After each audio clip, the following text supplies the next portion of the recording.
더 좋은 본향으로 라는 제목으로 말씀을 전하겠습니다. 더 좋은 본향으로.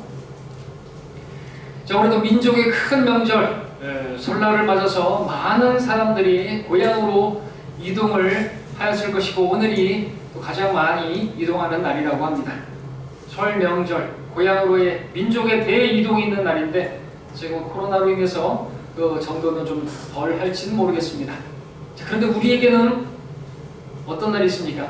우리에게는 하나님의 그 백성들의 대이동이 있는 날이 기다리고 있습니다. 우리는 그때 셋째 하늘까지 올라가게 될 것입니다. 그것은 우리가 이 구정을 맞아서, 설날을 맞아서 가게 되어지는 그러한 고향에 비할 수 없는 그러한 본향으로 우리는 이동하게 될 것입니다. 이때를 맞아서 우리는 진짜 고향인 바로 더 좋은 본향에 대해서 하나님의 말씀을 듣고자 합니다. 지난주 수요일 9시경에 이소 목사님께서는 이제 이 땅에 장막 몸을 벗어버리시고 그의 혼은 셋째 하늘로 올라가셨습니다. 오늘 우리가 보고자 하는 더 좋은 본향으로 그렇게 올라가셨습니다. 목사님의 육신은 우리나라 북편에 있는 파주 쪽에 그 산에 무덤에, 그것도 북쪽을 향해서 그렇게 안치되었습니다. 바로 주님이 계시는 정북쪽, 셋째 하늘을 바라보면서 그 육신이 또 바라보면서 누울 수 있도록 그렇게 안치되었던 것이죠. 하나님을 바라보며 살았던, 하늘을 바라보며 살았던 목사님이셨기에 또 그렇게 안치되었는데, 그것은 의도적인 것이 아니었고 또 그렇게 또 자연스럽게 그렇게 되었던 것입니다. 하나님을 대적하는 공산주의 국가는 북한에서, 대적하는 국가인 북한은 북한에서 하나님을 믿다가, 예수를 믿다가 붙잡히게 되면은 어떻게 죽임을 당한다고 들었는가? 무릎 사이에 얼굴을 집어넣고 그렇게 묶어서 생매장 당한다고 합니다. 그렇게 매장하는 이유는 하늘을 바라보지 못하도록 그렇게 묶는다고 하죠. 아주 사악한 자들인 것입니다. 그런다고 해서 그들이 셋째 하늘에 가지 못하는 것인가요? 그들이 구원받은 성도들이라면 무릎 사이에 머리를 넣는다 할지라도 그들은 하늘에, 셋째 하늘에 그렇게 혼이 가 있는 것이죠. 여러분은 하루에 몇 번이나 하늘을 쳐다보며 살아가십니까? 어쩌면 우리는 하루에 한 번도 하늘을 쳐다볼 수 없는 그렇게 바쁜 나날을 보내고 있는지 모르겠습니다. 어떤 분은 병원에 입원해서야 맑게 그 하늘을 바라보면서, 자기가 하늘을 바라보며 살지 못했던 그런 사람이었다는 것을 알게 됐다고 합니다. 오늘날 많은 사람들은 이 땅의 것들만 바라보고 살고, 땅만 쳐다보며 살아가고 있습니다. 거리를 지나가는데 이제는 땅을 쳐다보며 사는 것도 아니고 스마트폰만 쳐다보면서 걸어가는 것을 보죠. 그러다 사고 나기도 하고, 운전하면서도 스마트폰 쳐다보느라고. 자, 그렇게 바쁘면서, 그렇게 땅의 일들만을 그렇게 생각하면서 바라보는 것 같습니다. 그러나 오늘 우리가 하나님의 말씀을 통해서 우리의 눈을 들어서 우리의 본향인 하늘을 바라보고 그 셋째 하늘로 가게 될 우리라는 사실을 기억하고 또 그 믿음으로 살아가기를 바랍니다. 히브리서 11장은 믿음의 장이라 불립니다. 구약에 나타났던 믿음의 사람들에 대해서 기록하고 있습니다. 아벨 시작으로 해서 에녹, 노아, 아브라함, 이삭, 야곱, 요셉, 모세와 같은 믿음의 사람들에 대해서 기록하고 있고, 그들은 그 믿음으로 살아서 좋은 평판을 남겼다고 기록하고 있습니다. 이런 사람들은 어떤 사람들인 것입니까? 그들은 보이지는 않지만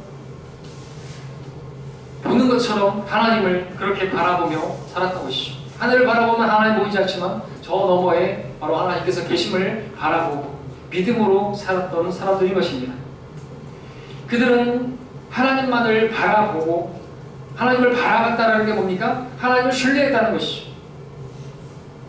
하나님을 바라며 살아갔던 것입니다. 하나님을 신뢰하며 살았던 것이죠. 왜냐하면 우리는 너무나 연약한 사람들이기 때문에 그렇습니다. 우리 자신의 지혜나 우리 자신의 능력을 의지하지 않고 하나님을 신뢰하는 사람, 바로 그들이 믿음의 사람들인 것입니다. 히브리서 11장 6절을 보겠습니다. 그러나 믿음이 없이는 하나님을 기쁘시게 할 수 없나니 하나님께 나아가는 자는 그분이 존재하시는 것과 그분이 자기를 열심히 찾는 자들에게 보상하시는 분이심을 마땅히 믿어야 하느니라 했습니다.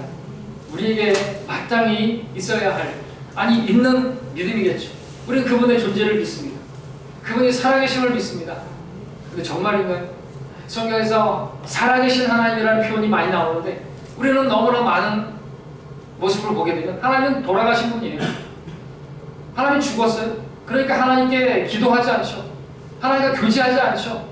하나님을 신뢰하지 않죠. 내 지혜로 내 힘으로 그렇게 살아갈 때가 많은 것을 보게 되는 것이죠. 하나님께서 기뻐하지 않습니다. 믿음이 없으면 하나님을 기쁘시게 할 수 없습니다. 하나님께서 기뻐하시지 않는 그런 사람은 가치가 없어요. 하나님의 존재를 믿지 않는 사람 아무런 가치가 없습니다. 헐것보다 더 가벼운 우상에게 경배한 우상에게 절하는 사람들 하나님께서 헐것보다 더 가벼운 자들이라 말씀하십니다. 하나님을 전혀 기쁘시게 할 수 없기 때문에 왜? 믿음이 없으니까. 하나님의 존재를 믿지 않기 때문에 그렇죠. 이 구절은 사람이 하나님을 기쁘시게 할 수 있는 그 방법을 보여주고 있습니다.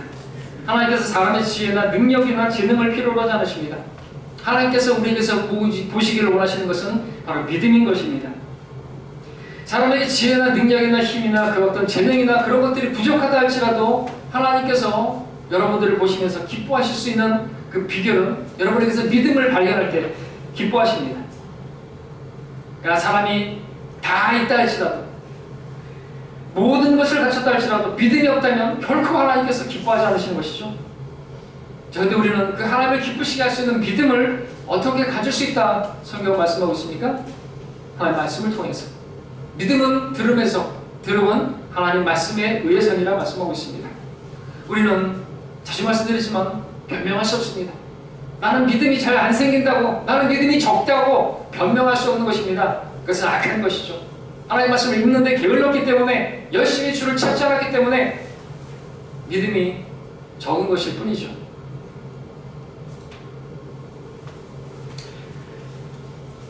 성경은 우리가 하나님 말씀을 들을 때 믿음이 나온다고 말씀하고 있습니다. 믿음은 우리가 하나님 말씀을 통해 하나님을 더 알아갈 때 더 많이 생겨지는 것입니다.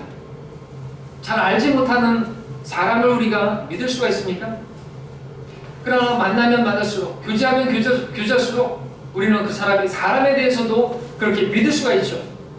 우리 교회 봉사하는데 그 소장을 저도 안 믿었고 형제님 더 안 믿었고 솔직히 계속해서 저한테 조심해야 될 것 같으니까 다른 분도 마찬가지고 뭘 믿고 설계사도 뭘 믿고 맡기냐고 저도 잘 안 믿어져요. 근데 제가 믿을 수 있는 부분들을 봤기 때문에 믿게 된 것이고 그리고 계속해서 교제하고 계속해서 의견을 나누다 보니까 신뢰가 가게 되는 것이죠. 그렇다고 해서 사람을 신뢰하는 건 아닙니다. 그의 일의 추진 능력이라든지 그의 경력이나 이런 것들을 보면서 이제 믿게 되는 것이죠. 그 일에 대한 부분에 있어서만큼이죠. 무엇을 말씀드리고자 하는 것입니까? 그만큼 그렇게 만나서 이야기를 하고 그렇게 일에 대해서 이야기를 하다 보니까 이제 믿음이라는 것이 생성되어진 것이죠. 우리도 마찬가지입니다. 하나님 말씀을 통해서 하나님과 교제하다 보면 하나님 더 알아가게 되고 그러면 하나님께 나 자신을 맡길 수가 있는 것입니다. 하나님께 내 생애를 드려도 아깝지 않고 그것은 너무나 그 귀한 것이다라고 믿어지게 되는 것이죠. 우리가 하나님의 말씀을 매일같이 양식으로 먹어야 하는 이유는 이 믿음이 바로 하나님의 말씀을 먹는 것을 통해서 강해지고 자라날 수가 있기 때문에 그렇습니다.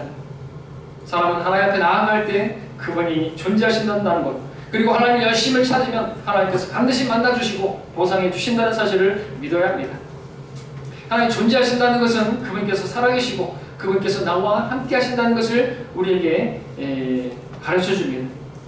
또 하나님을 찾되 열심히 찾는 자들에게 보상하신다고 말씀하셨는데 하나님을 찾는다는 것은 무엇보다도 우리가 기도하는 것에 적용할 수 있겠죠. 주님께서는 구하라 그러면 얻을 것이고 주실 것이고 찾으라 그러면 너희가 찾을 것이고 두드리라 그러면 너희가 너희에게 열릴 것이라고 말씀하셨습니다. 하나님께서 우리에게 그렇게 우리가 구하고 찾고 두드리는 그와 같은 방식으로 열심히 주님을 찾으면 기도하면 하나님께서 우리를 만나주시고 우리의 기도를 들으시고 응답해 주시고 보상해 주시는 분이라고 말씀하고 있는 것이죠. 여러분 그렇게 하나님을 찾아야 되는 거죠. 조금 기도하다가 기도 응답이 없으니까 그냥 자리를 털고 일어나면 안 되는 것입니다. 조금만 한 번만 기도해도 응답되어지면 믿음이 과연 믿음 있는 사람을 볼 수가 있겠습니까? 항상 기도하고 낙심하지 말 것을 그 끈질기게 간청하는 과부의 비유를 통해서 말씀하시면서 인자가 세상에 올 때 믿음 있는 사람을 찾아볼 수 있겠느냐고 말씀하셨습니다. 믿음 있는 사람은 끈질기게 기도합니다. 불의한 재판관에게 기도한다, 간청한다 할지라도 응답되어진다 믿는다면 우리 하나님은 선하신 분이신데 왜 그분께 기도하는 것을 멈추겠습니까? 구했다고 해서 한 번 구했는데 안 응답해 주신다고요? 그러면 계속해서 또 찾아야 하고 두드려야 하는 것입니다. 그러면 하나님께서 반드시 응답해 주시는 것입니다. 자, 우리는 이러한 말씀을 지금 들으면서 하나님과 교제해야 되겠구나, 하나님과 동행해야 되겠구나. 우리는 하나님과 교제하고 하나님과 동행하는 것에 대해서 하나님께서 보상해 주심을 믿어야 하는 것이죠. 이러한 말씀과 또 그렇게 찾는 기도를 통해서 우리는 또 하나님을 기쁘시게 하는 그런 믿음을 가질 수가 있게 되는 것입니다. 그리고 우리는 교회를 통해서 또한 말씀과 기도의 삶을, 주님과 교제하는 삶을 가질 수 있게 되고 또 그 지속할 수가 있습니다. 우리에게 말씀과 기도와 교회가 중요한 이유는 그렇게 하나님을 기쁘시게 할 수 있는 믿음을 우리에게 생생시켜주고 또 지속할 수 있게 하기 때문에 중요한 것입니다. 그러므로 말씀과 기도 그리고 하나님께서 사신 교회는 너무나 소중한 것입니다. 그래서 소중하게 여길 수 있는 그런 여러분 되시길 바라고 그렇게 교회를 통하여 그리고 하나님과 교제함을 통해서 하나님을 더욱더 알아가시고 하나님을 신뢰하게 되는 여러분 되시기를 바랍니다. 자, 우리 앞서 믿음의 길을 걸어간 사람들은 히브리서 11장 13절 말씀처럼 자신들을 타국인이고 순례자라고 고백을 했다 말씀하고 있습니다. 아브라함은 고향과 친족과 아비를 떠나 하늘의 부르심을 받고 길을 떠난 타국인이었습니다. 모세도 이집트를 버리고 떠난 믿음의 순례자였습니다. 예수님을 따랐던 제자들도 배와 그물과 아비를 버리고 모든 것을 버리고 주님을 따라 나섰던 그러한 순례자들이었습니다. 또 지금 우리가 읽고 있는 히브리서를 기록한 사도 바울도 모든 것을 버려두고 자기가 자랑하던 모든 것들은 다 배설물로 똥으로 여기고 우리 주 예수 그리스도를 아는 것을 가장 고상한 것으로 그렇게 믿고 따랐던 타국인이고 순례자였습니다. 여러분은 어떠십니까? 여러분들도 동일하게 바울처럼 예수님의 피로 구원받은 사람들인데 말이죠. 보배로운 피입니다. 내 죄들을, 더러운 죄들을 깨끗하게 씻어준 피였습니다. 그 피가 아니었으면, 그 보혈의 공로가 아니었으면 저와 여러분들은 지옥에서 맹렬히 불타는 그 지옥에서 하루도 아니고 이틀도 아니고 영원히 고통할 수밖에 없는 그러한 우리들이었습니다. 예수님께서 내 모든 죄들을 다 뒤집어 쓰시고 그 더러운 오물 같은 죄들을 뒤집어 쓰시고 나를 대신해서 심판을 받으셨습니다. 너무나 감사한 일이 아닐 수가 없습니다. 우리가 그걸 믿는 사람들이죠. 그 나의 죄 때문에 죽으셨다가 죽은 자 가운데 살아나셨어요. 그 사실을 마음이 믿으면 구원을 받는다고 말씀하십니다. 죽은 자들로부터 살리신 것을 마음이 믿으면 구원을 받으리라. 여러분, 그 믿는 사람들은 죽어도 다시 살아나는 것입니다. 살아서 나를 믿는 자는 영원히 죽지 않고 주와 함께 영원히 그렇게 거하게 될 것입니다. 우리가 진짜 믿기를 원합니다. 이성 목사님은 죽은 게 아니죠. 앞서간 믿음의 사람들 죽은 게 아니죠. 히브리서 12장에서는 구름 같은 증인들이 하늘나라에서 저와 여러분들을 지켜보면서 응원하고 있다고 말씀하고 있습니다. 믿음으로 살라고 하나님이 계시다고 여러분들을 위해서 마련한 더 좋은 본향이 있다고 정말 말할 수 없는 영광스러운 그런 보상이 기다리고 있다고 그렇게 우리는 들을 수 있어야 하는 것입니다. 저 구름을 바라보면서 저 구름 뒤에서 수많은 믿음의 선배들이 여러분들을 바라보면서 그렇게 외치고 있는 것입니다. 마치 경주장에서 달리는 그 운동선수들을 향해서 관중들이 막 열심히 달리라고 그렇게 외치는 것처럼 저 구름 뒤에서 구름 같은 증인들이 많은 우리가 앞서간 믿음의 선배들이 우리를 향해서 응원하고 있다고 말씀하는 것입니다. 그렇게 믿음의 눈으로 우리 구름을 바라볼 때 그렇게 바라볼 수 있어야 되겠죠. 물론 구름 뒤에 증인들은 없지만 말이죠.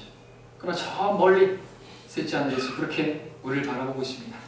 이소 목사님, 여러분들 바라보고 계시고 여러분들이 좀 분발하기를 원하시고 믿음으로 살기를 바라십니다. 무엇보다 우리 주님께서 의인은 믿음으로 말미암아 살라고 말씀하고 계십니다.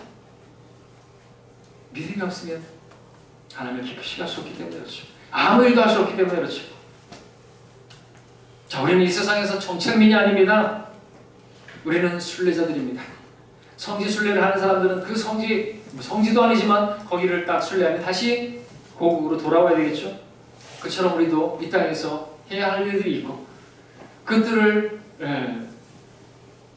하게 되면 하다 보면 주님께서 우리를 부르실 것이고 우리는 들려 올라가게 될 것입니다. 우리는 이 땅에 계속 머무르지 않을 것입니다. 우리가 주의 첫날에 그렇게 세상으로부터 불러냄을 받아서 이렇게 모임을 갖는 것은 장차 주님께서 오시면 우리를 이 세상으로부터 완전히 불러내실 것에 대한 리허설을 갖는 것이죠.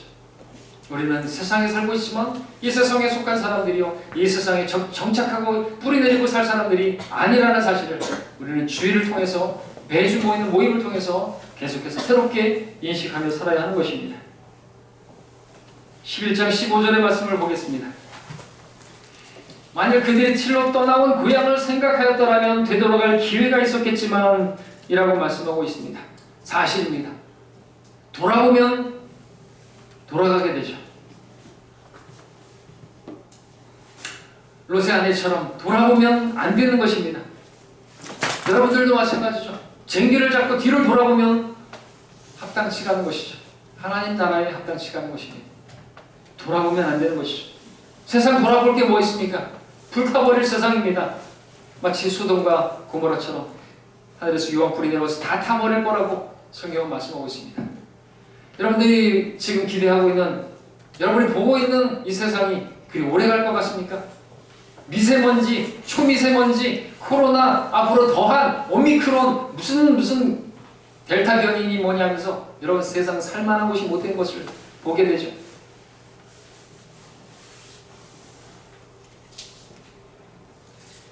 그러니까 우리는 더 믿음을 가질 수 있는 그런 시대를 살고 있습니다. 정말 이 세상은 내가 소망할 곳이 못 되고 투자할 곳이 못 되는 곳이 낡아져가고 있습니다.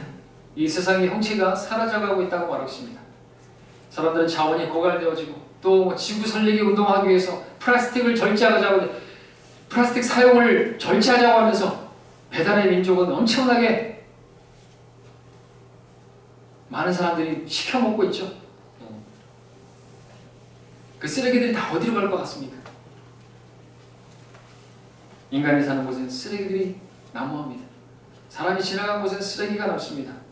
왜 그런지 아십니까? 막말로 그 인간들이 쓰레기라서 그래. 죄인들이라서 그래. 죄인들이 지나간 곳에는 더러운 것만 남는 것입니다. 믿음의 사람들에게는요, 믿음의 사람들에게도요, 그들이 떠나온 고향을 생각했다라고 한다면 돌아갈 수 있는 기회들이 얼마든지 있어요. 여러분, 이스라엘 백성들이, 그 중에서 어떤 사람들이 계속해서 이집트를 돌아갔죠. 어떻게 했습니까? 모세를 대적해서, 하나님을 대적해서 이집트로 돌아가자, 그렇게 말했던 것을 보게 되죠. 거기서 먹었던 어떤 것들을 추억하니까 그것으로 돌아가고자 했습니다. 세상을 사랑해서 데살로니가라고 어떤 대마는 어땠습니까? 왜 대마가 그 세상으로 돌아간 것입니까? 세상을 돌아보니까. 주님의 제자들도 그럴 뻔했었습니다. 주님께서 십자가에서 죽으시자 어떤 두 제자는 엠마오로 돌아가려고 했습니다. 베드로와 제자들은 주님께서 죽으시고 그러시자 베드로가 말했습니다. 나는 고기 잡으러 가노라. 그러자 다른 제자들도 나도 너와 함께 가겠노라 말했던 것을 보게 됩니다. 우리가 살고 있는 이 세상에서 우리도 이 세상을 바라보게 된다면 어쩌면 더 돌아갈 수 있는 그런 기회들이 무궁무진할 것이고, 왜냐하면 이 세상을 돌아보니까 너무나 내 눈을 현혹하게 하는, 너무 내 눈을 즐겁게 하는 것들이, 선악과 같은 것들이, 탐스럽고 또 그런 현명하게 할 만하고 정말 먹음직스러운 것들이 너무나 많고 너무나 좋아 보이는 것들이 많기 때문에 그렇습니다. 그런 것만 바라보게 된다면 세상으로 돌아가고 말 것입니다. 시간 문제일 것입니다. 언제라도 믿음의 삶을 포기하고 본향을 향한 그 순례자의 길을 포기하고 세상 사람처럼 살아갈 수가 있을 것입니다. 이전의 삶처럼 살아갈 수가 있을 것입니다. 그러니까 본문에 나오는 믿음의 사람들은 그렇게 하지 않았다고 말하고 있습니다. 타국인이요 순례자로 살아가는, 우리는 이 땅에서 타국인입니다. 왜냐하면 우리의 시민권은 하늘에 있기 때문에 그렇습니다. 여러분, 하늘 아래 시민입니다. 여기서는 잠깐만 있다가 갈 겁니다. 우리 인생 너무나 짧습니다. 인생은 짧고 죽음은 확실한데 그 인생은 우리 연수는 70이고 강간하면 80인데 그 80까지 본다고 했을 때 생선으로 말하면 꼬리 띄고 머리 띄고 얼마나 남죠? 그 시간이 얼마나 된 것이죠? 그 시간 동안에 어떤 무엇을 육신의 정욕과 안목의 정욕과 생의 자랑을 위해서 그렇게 내 삶을 쓴다는 것이 얼마나 그게 소중한 것인가? 그게 끝나면 영원히 있는데. 자, 믿음의 사람들은 어떻게 그렇게 피곤하고 힘들고 답답하고 또 모함을 당하고 어려움을 당하는 그러한 삶을 살면서도 타국인이고 순례자로서 그렇게 살아갔던 것인가? 그 이유가 무엇인가? 이유를 아시겠습니까? 그들은 16절의 말씀처럼 더 좋은 본향을 사모했기 때문에 그렇습니다. 16절을 읽겠습니다. 이제 그들이 사모하는 것은 더 좋은 본향, 곧 하늘에 있는 것이라. 그러므로 하나님께서는 그들의 하나님이라 불리는 것을 부끄러워하지 아니하시니 이는 그들을 위하여 한 도성을 예비하셨습니다. 하나님께서 여러분을 보실 때 여러분 부끄러워하지 않으실 것입니다. 근데 여러분들이 세상을 바라보고 있으면 참 부끄럽게 여길 것입니다. 부끄럽다 진짜. 세상을 바라보고 있습니다. 그걸 바라볼 게 아닌데 여러분들이 더 좋은 본향, 하늘을 바라보고 그러다면 하나님께서 여러분들을 기뻐하실 것입니다. 부끄러워하지 않을 것입니다. 하나님께서 예수님께서 우리를 형제라 부르기를 부끄러워하지 않으신다고 했습니다. 죄인인 우리들이 구원받아서 정말 의롭게 되었습니다. 자, 믿음의 사람들이 바라봤던 것은 더 좋은 본향이었습니다. 더 좋은 본향. 여러분 고향을 찾으신 여러분들, 그 고향보다 고향이 좋죠. 여러분이 추억이 있고 여러분 부모님이 있고 그것만으로 너무나 좋죠. 그러나 거기 피할 수 없는 더 좋은 본향이 있다라고 말씀하고 있는 것입니다. 여러분 고향에 돌아올 때면 우리 자녀들이 특별히 부모님에게 보따리를 풀어놓으면서 선물도 드리고 용돈도 드리고 또 그동안에 내가 무엇을 했고 내가 진급을 했고 내가 이만큼 무엇을 했고 자랑을 할 수 있는 것들이 있다면 고향에 내려오는 길도 발걸음도 가벼울 것입니다. 그렇겠죠. 그처럼 우리가 본향으로 돌아갈 때 주님 앞에서 보따리를 끌러 보이면서 내가 주님을 위해서 이것들을 했습니다. 내가 이렇게 10문화를 남겼습니다. 5문화를 남겼습니다. 주님을 위해서 이런 일들을 했습니다. 자랑할 수 있다면 우리는 본향을 향하여 가는 그 길에 우리의 발걸음은 가벼울 것이고 기쁠 것입니다.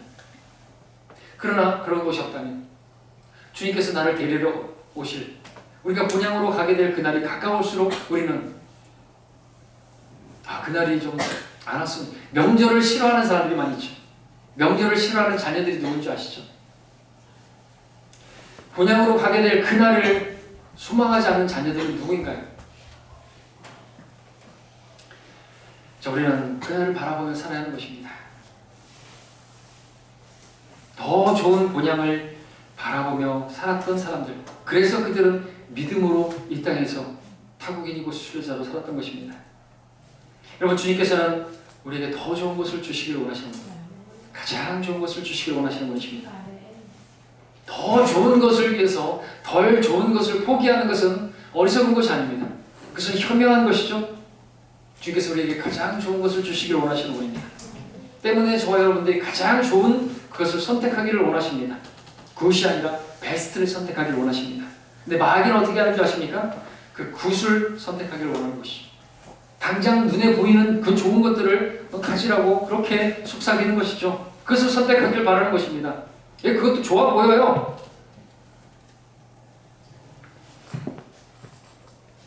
자, 근데 우리가 그것도 좋아 보이는 그것도 가질 수 있고 또 주님께서 주시고자 하신 더 좋은 것도 가질 수 있다면 좋겠죠. 우리가 믿음도 좋으면서 이 세상에서 성공도 하면 좋겠죠. 하나님을 섬기면서 재물도 많이 가지고 재물도 섬겼으면 좋겠죠. 하나님과 친구가 되면서 세상과도 얼마든지 친구가 될 수 있다면 좋겠죠. 하나님을 섬기면서 재물도 섬길 수 있다면 좋겠죠. 그것은 성경은 불가능하다고 말씀하고 있습니다. 그처럼 우리가 동시에 하늘과 땅을 본향으로 그렇게 삼을 수는 없는 것입니다. 믿음의 순례자들은 그들의 본향을 향해 가기 위해서 땅의 고향을 떠났고 다시 돌아가지 않았습니다. 우리도 본향을 향한 길을 여러분이 출발하셨다고 한다면 다시 이전에 여러분들의 고향인 세상으로 돌아가지 마시고 또 다시 돌아보지 마시길 바랍니다. 왜냐하면 세상으로 그렇게 돌아가는 것은 돼지가 씻고 나서 다시 진작 속에 뒹구는 것과 같고 개가 토한 곳으로 돌아가는 것과 하나도 다르지 않은 것이기 때문에 그렇습니다. 맛을 잃은 소금과 같이 사람들에게도 인정받지 못하고 짓밟히게 될 것이고 그 롯의 아내처럼 아무짝에도 쓸모없는 소금 기둥 되어버리고 마는 것이죠. 하나님께서는 그러한 사람이 되지 않기를 바라십니다. 우리 24절부터 27절까지 보겠습니다. 11장 24절로 27절까지 이제 또 우리 모세를 보게 됩니다. 믿음으로 모세는 잔성하여 파라오의 딸의 아들이라는 칭함을 거절하고 잠시 동안 주의 낙을 누리는 것보다 오히려 하나님의 백성과 함께 고난받는 것을 택하였고 그리스도의 능력을 이집트의 보아들보다 더 큰 재물로 여겼으니 이는 그가 상주심을 바라보았습니다. 믿음으로 그는 왕의 노여움을 두려워하지 않고 이집트를 떠났으니 이는 그가 보이지 않는 분을 보는 것처럼 견디었기 때문이라. 모세의 믿음을 보게 되는 것입니다. 모세는 거절할 것을 거절하고 선택할 것을 선택했던 것이죠. 믿음은 다시 말씀드리지만 선택하는 것입니다. 믿음은 거절하는 것입니다. 거절할 것을 여러분 잘 거절하시고 선택할 것을 여러분 잘 선택하시면 믿음으로 사는 것입니다.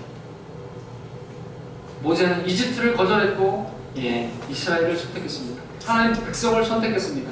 하나님 백성과 함께 고난받는 것을 선택했습니다. 우리에게 적용한다면 하나님 백성들과 함께 고난받는 것을 선택하는 것이죠. 지체들을 위해서 기도하고 지체들의 연약함을 담당하고 그들이 나에 대해서 좀 서운하게 한다 할지라도 그들을 위해서 기도할 뿐만 아니라 그럼에도 그들을 섬기는 것 선택한다면 그것은 더 좋은 본향에서 더 좋은 보상을 그렇게 선택하게 되는 것입니다. 모세는 세상을 거절했고 하나님을 선택했습니다. 모세는 이집트를 자신의 본향으로 그렇게 생각하지 않았습니다. 모세는 하나님께서 주실 보상을 바라봤습니다. 우리도 이 세상을 살아가면서 수많은 선택의 기로에 순간을 맞이하게 됩니다. 그때 우리는 이 땅을 거절하고 하늘을 선택하기를 원합니다. 잠시 주의 낙을 누리는 것보다 오히려 하나님 백성과 함께 고난받는 그 길을 선택하기를 원합니다. 여러분은 본향을 향한 그 길에 무엇을 포기하셨습니까? 무엇을 거절하고 계십니까? 그것이 여러분에게 믿음의 길을 가는데 걸림이 되고 도움이 되지 않는다면 과감히 버리시길 바랍니다. 아브라함은 자신의 고향과 그리고 결국 친족과 아리와 다 포기하고 떠났습니다. 처음부터 온전한 순종을 한 건 아니지만 다 버렸다고 성경은 기록하고 있습니다. 모세는 이집트에서의 안락한 삶을 포기했습니다. 바울은 자신에게 유익이 되던 모든 것들을 좋아 보이는 것들을 다 배설물로 여겼습니다. 우리는 두 손에 다른 것들을 가득 쥐고 있으면서 무엇인가를 잡을 수는 없습니다. 내 잔에 채워져 있는 것을 비우지 않고서 하나님께서 주시는 가장 좋은 것으로 채워줄 수는 없는 것이죠. 내가 붙잡고 있는 것을 내려놓지 않는 이상 하나님께서 주실 수 있는 것은 아무것도 없는 것이죠. 아직도 많은 성도들이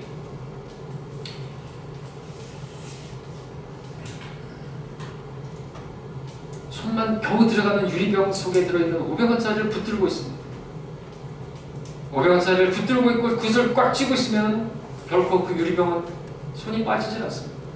계속 그걸 붙들고 있습니다. 거기에 빠져 있습니다. 왜 빠져 있는 것이죠? 왜 그 500원을 못 넣는 것이죠? 그걸 놓을 수 있는 방법은 무엇입니까? 그 눈앞에 5만원권을 보여주면서 그걸 놓으면 5만원을 주겠다고 하면 놓을 수 있겠죠. 주께서 우리에게 또 그것을 요구하시는 것입니다. 더 큰 것이 있다 이거죠. 더 좋은 것이 있다 이거죠. 더 영광스러운 것이 있고 이거 좀 놔라 이거. 좀 버려라 이거죠. 거절하라고 말씀하시는 것입니다. 쭉 한 그릇 피할 수 없는 영원한 장자권, 영원한 왕국이 있는 것입니다. 16절의 마지막 부분을 다시 읽으면 이는 그들을 위하여 한 도성을 예비하셨습니다 말씀하고 있습니다. 하나님께서 예비하신 도성은 과연 어떤 것일까요? 고린도서 2장 9절에 따르면 기록된 바와 같이 하나님께서 자기를 사랑하는 자들을 위하여 예비하신 것들은 눈으로 보지도 못하였고 귀로 듣지도 못하였으며 인간의 마음속에 들어온 적도 없었느니라 것이라. 하나님께서 예비하신 것들은 우리가 다 알 수 없고 우리가 어떤 것을 상상한다 할지라도 분명한 사실은 그 상상 이상이라는 것입니다.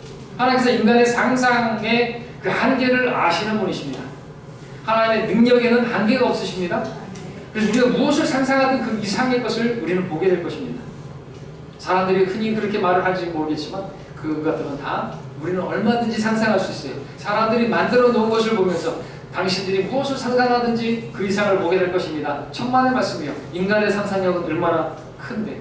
근데 이렇게 말씀하실 수 있는 하나님, 우리가 생각한 우리 마음속에 들어가 본 적도 없는 그러한 것들을 예비하셨다면 사실 그대로일 것입니다.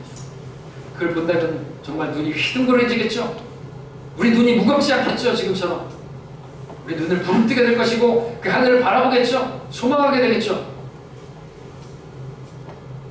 하나님께서 자기를 사랑하는 자들, 주님을 사랑하는 자들을 위해서, 주님을 열심히 찾는 자들을 위해서 예비한 것들은 정말로 눈으로 본 적이 없고요. 그러니까 믿음이 필요하죠. 보는 것은 우리가 믿음이 필요 없어요. 하나님 봤다면, 본다, 보여진다면 믿음이 필요 없겠죠. 그러나 보이지 않는 분을 보는 것처럼 그렇게 모세처럼 그렇게 믿음으로 살아야 하는 것이 필요한 거죠. 하나님께서 우리를 예비한 그 우리의 상상 그 이상의 것, 우리 잠시 성경에 기록한 그 모습을 함께 보도록 하죠. 우리 계시록 말씀을 보겠습니다. 21장입니다. 요한계시록 21장입니다. 1, 2절 함께 보겠습니다. 자, 1절 읽고요. 2절은 함께 읽겠습니다. 계시록 21장 1절 2절을 함께 읽습니다. 또 내가 새 하늘과 새 땅을 보니 처음 하늘과 처음 땅은 사라지고 바다도 더 이상 있지 아니하더라. 나 요한은 거룩한 도성 새 예루살렘이 하나님께로부터 하늘에서 내려오는 것을 보았는데 마치 신부가 자기 남편을 위하여 단장한 것 같이 예비되었더라. 말씀하고 있습니다. 하나님께서 우리를 위해서 예비한 도성 새 예루살렘이라는 이름을 가졌습니다. 성경 그 도성의 아름다움을 마치 결혼식의 주인공인 신부에 비유하고 있습니다. 신부 얼마나 아름답습니까? 그러나 그에 비할 수 없는 아름다움을 가진 새 예루살렘, 바로 여러분들을 위해서 마련된 곳입니다. 바로 우리가 그 어린 양의 신부이고 그 신부를 위해서 마련한 신혼방이 바로 새 예루살렘인 것이죠. 여러분 그곳이 있어요. 이 땅에서 20평, 30평, 40평 그런 집을 가진들, 여러분들 그런 집에 살고 있다 할지라도 여러분들 여기를 바라보십시오. 믿음의 눈을 바라보십시오. 그러면 기뻐할 수 있지 않습니까? 그냥 불평하지 않을 수 있지 않습니까? 예, 어떤 일을 만나도 무슨 일을 만나도 기뻐할 수 있어야 하는 우리들 아닙니까? 바라봅시다. 좁아 터진 여러분의 집만 말고요. 3절, 4절도 읽겠습니다. 3절, 4절. 제가 3절 읽겠습니다. 4절을 함께 읽겠습니다. 또 내가 들으니 하늘에서 큰 음성이 나서 말하기를 보라 하나님의 성막이 사람들과 함께서 그분께서 그들과 함께 거하시리니 그들은 그분의 백성이 되고 하나님께서 친히 그들과 함께 계셔서 그들의 하나님이 되시리라. 하나님께서 그들의 눈에서 모든 눈물을 닦아내시며 다시는 사망이나 슬픔이나 울부짖음이 없고 고통 또한 없으리니 이는 이전 것들은 다 사라져 버렸음이라고 하더라. 아멘. 이날의 말로 하나님께서 처음 창조하셨을 때, 사람을 창조하셨을 때 가졌던 그 목적이 완전히 완성되어지는 때입니다. 죄가 더 이상 존재하지 않는 새 예루살렘에서 하나님께서는 사람과 함께 거하게 되실 것입니다. 살아계신 하나님께서 우리와 함께 거하시면서 우리와 함께 교제하게 될 것이고, 그 교제를 갖게 되면 요한일서 1장에서 사도 요한이 말했던 것처럼 우리의 기쁨은 충만하게 될 것입니다. 물론 이 땅에서 우리가 주님과 교제한다면 그 기쁨이 충만하게 되겠지만 말이죠. 이 도성에는 없는 것이 너무나 많네요. 그것들은 근데 없었으면 좋겠다고 생각했던 것들이네요. 그것들은 눈물이고요, 그것들은 사망이고요, 슬픔이고요, 울부짖이고 고통이고요, 어떤 병이고요, 그리고 병원 가는 일이고요, 그런 것이죠. 우리가 그날을 이르게 되면 하늘 본향을 향하면서 힘들고 수고하고 또 고통하며 서러워하면서 흘렸던 모든 눈물을 하나님께서 다 닦아주실 것입니다. 22절, 23절 읽겠습니다. 제가 22절, 여러분들 함께 23절을 읽겠습니다. 21장 22절, 23절입니다. 내가 보니 성 안에는 성전이 없더라. 이는 전능하신 주 하나님과 그 어린 양이 그곳의 성전입니다. 그 도성은 해나 달이 그 안에서 비칠 필요가 없으니 이는 하나님의 영광이 그곳을 비추고 어린 양이 그곳에 빛이 됨이라 말씀하고 있습니다. 이때 우리는 모두 변화된 영광스러운 몸을 입게 될 것입니다. 우리는 주님과 동일한 몸으로 그분 그대로 그분을 만나게 될 거라고 성경 말씀하고 있습니다. 주님은 안경을 안 쓰셨습니다. 여러분 눈이 안 좋으시죠? 안경을 쓰신 분들 많이 계시죠? 그날에는 안경을 다 벗어버리게 될 것입니다. 고질병을 달리고 계신 여러 질병을 달고 타셨던 여러분들, 그때는 더 이상 질병이 없게 될 것입니다. 장애가 있는 분들, 장애로부터 완전히 자유롭게 될 것입니다. 우리는 그때 점도 없고 흠도 없는 그리고 영광스러운 주님과 같은 몸을 입고 영원히 살게 될 것입니다. 그런데 그곳에 우리와는 다른 몸을 가지고 계시는 한 분이 계시니 바로 그분은 예수님이십니다. 우리가 그분 그대로 그분을 보게 될 거라고 했는데, 그분과 같은 몸을 입게 될 거라고 성경은 말하고 있는데, 그런데 성경을 가만히 보니까 그분은 영원히 상한 몸을 가지고 계시는 분인 것을 보게 되는 것입니다. 주님께서 부활하셨을 때 도마에게 말씀하셨습니다. 무엇을 보라고 하셨습니까? 주님께서는 십자가의 그 상흔을 가지고 계시네요. 우리는 완전한 몸을 입게 되었는데, 어떤 상처도 흠도 점도 없는 그런 완벽한 몸을 입게 되었는데, 죄가 없는 그런 몸을 입게 되었는데, 하늘을 날아다닐 수 있고 시공간을 초월할 수 있는 그런 몸을 입게 되었는데, 우리 주님은 성경에 보니까 도살당한 양 같은 어린 양이 서 계시고, 그분께서는 부활하셨음에도 불구하고 옆구리를 열어서 그 창자 주곡을 가지고 계시네요. 못자국 난 그 손 볼 때 영원 무궁 찬양하리라. 우리는 그분을 바라보게 될 때 정말 눈물이 나지 않을 수가 없을 것입니다. 나를 위해서 그렇게 십자가에 못 박히시고 발에 못이 박히시고 창을 받으신 그분을 우리는 영원히 대면하게 될 것입니다. 나는 그런 흔적이 없습니다. 주님의 공로입니다. 나는 십자가에 매달린 적이 없습니다. 내 죄 때문에 내가 형벌받은 적이 없습니다. 근데 주님이 나를 대신해서 그렇게 십자가를 지셨고 그렇게 상을 여전히 가지고 계신, 우린 영원히 그런 주님을 바라보면서 우리가 할 거라고는 그분을 영원히 찬양하는 것밖에, 감사드릴 수밖에 없게 될 것입니다. 그날에 가서야? 아니죠. 믿음으로 바라볼 수 있어야 되겠죠. 우리가 그 영광의 도성에 들어가게 될 때 이 세상의 모든 슬픔, 질고 다 잊어버린 채 나를 위해서 슬픔에 대한 사람이 되시고 질고에 익숙한 사람이 되신 주 예수 그리스도, 우리 주님께 그 한 분에게만 찬양과 영광과 존귀를 돌려드리게 될 것입니다.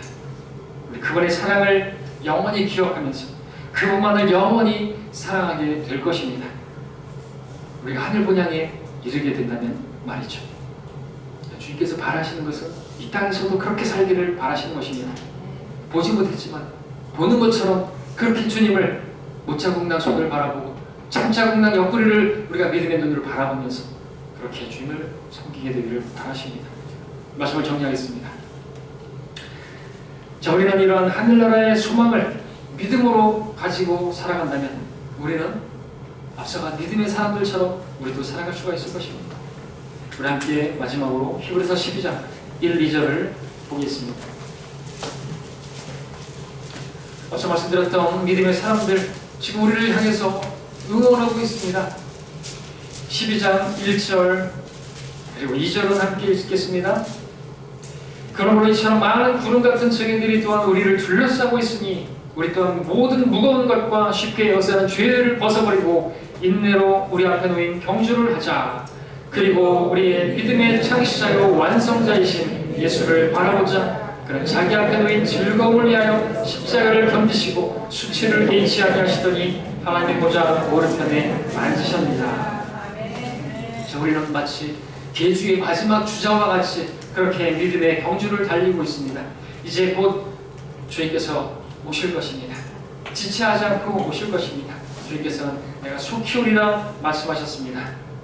우리는 우리 앞서 믿음의 경주를 달렸던 구름 같은 믿음의 사람들, 우리를 향해서 둘러싸시고 우리를 그렇게 응원하고 있는 것을 바라봐야 합니다. 응원하고 있습니다. 여러분 격려하고 있습니다. 조금만 더 힘을 내라고. 이제 얼마 남지 않았다고. 주님께서 앉으셨다고 말씀하지만 이제 일어나셔서 마치 스테판을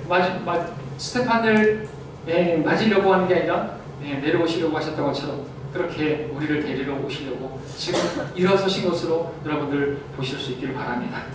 그렇다면 우리가 이 세상에 있는 동안에 쉽게 에워싸는 죄들을 떨쳐버릴 수 있을 것이고 인내로 조금만 더 그렇게 믿음의 경주를 할 수가 있을 것입니다.